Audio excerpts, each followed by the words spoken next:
In 1998, off the coast of Japan, something stirred deep beneath the Pacific. The signal came without warning, a low, rhythmic sound that shook the observatory windows. It wasn't a whale, nor a machine. It sounded alive. Dr. Akiyama leaned toward the radar console, watching the pulse repeat every 7 seconds, like a heartbeat from the ocean's core.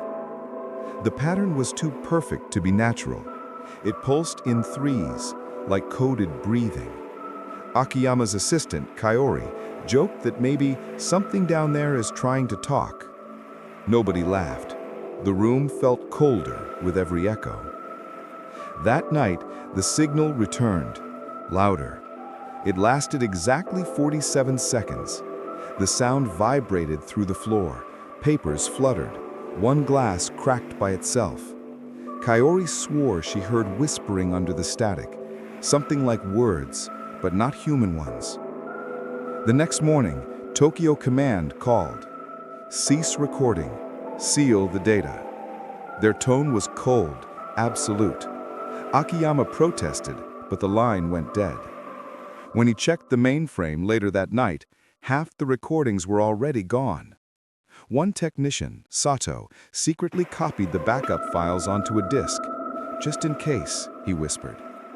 The next morning, his locker was open, still full of his clothes, but Sato was gone.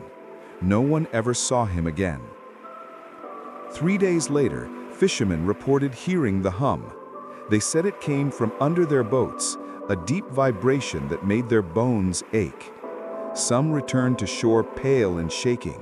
Their compasses spun endlessly, even after the engines were off.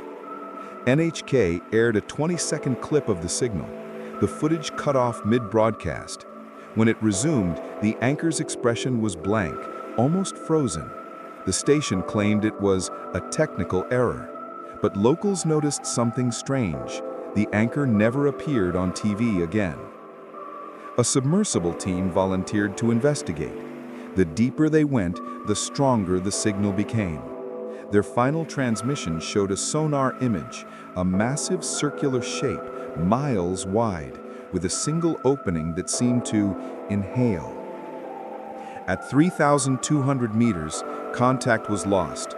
The last frame showed something moving behind the sub, slow, coiling, and enormous. The observatory screens went black. Then just one line of text appeared. Depth unknown. A few days later, an anonymous fax arrived at a small newspaper in Osaka. It contained blurry sonar prints labeled Project Leviathan, 1964.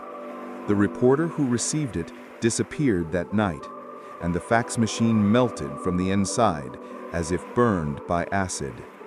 Then, at exactly midnight, all over Japan, radios came alive, even broken ones. The same low hum played everywhere, echoing through empty streets. In the background, some swore they heard a second sound, a voice calling their names. Satellite scans showed the ocean's surface moving as if it were breathing. Massive waves rose, then fell, in rhythm with the signal. "It's reacting," Kaori whispered, "like it's alive." Then the signal stopped, and so did the tide. A storm rolled in, violent and sudden. Between the lightning strikes, a shape emerged from the horizon. Tall, narrow, glistening. It wasn't a ship, it wasn't human, and when the lightning struck again, it was gone. The next morning, the entire observatory was abandoned. Radios kept playing the same frequency, though no one was there to hear. A single note was found on Akiyama's desk. "It's not from the stars, it's from below." Military trucks arrived by dusk.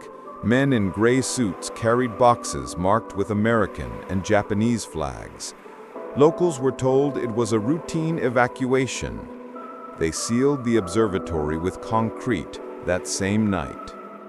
2 years later, a fisherman found a metal case washed ashore near Hokkaido. Inside, a tape labeled Leviathan voice sample. When played, it emitted only static, but slowed down, it sounded like someone crying. Amateur radio groups worldwide picked up the same frequency months later, identical pattern, identical hum, except now it had spread. Even in the deserts, people heard it through their walls. On July 11, 2000, the signal peaked. Every device on Earth went silent for 1 minute. No power, no sound. Then one final pulse echoed, recorded by satellites, spelling one word in binary: open.